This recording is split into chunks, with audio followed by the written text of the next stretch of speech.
કે તમારો છોકરો નાનો હોય અને કંઈક જીદ કરતો હોય ને, તો એની જીદ જો તમારાથી પૂરી થાય ને, તો પૂરી કરવાની ટ્રાય કરજો.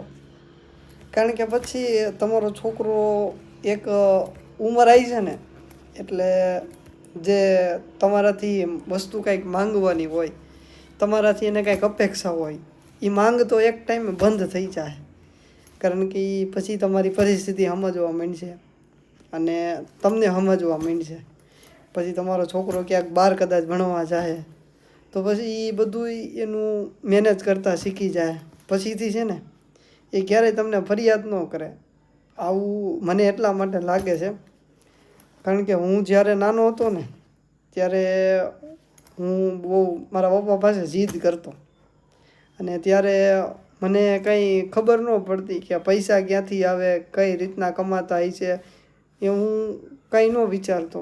કારણ કે ત્યારે મને મારી જીદ દેખાણી.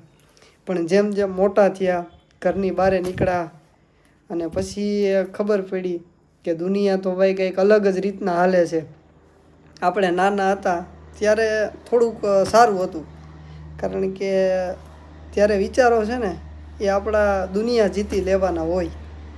પણ જેમ જેમ મોટા થાય ને ત્યારે ખબર પડે કે જેટલું મળે ને એમાં સંતોષ રાખી જવાય.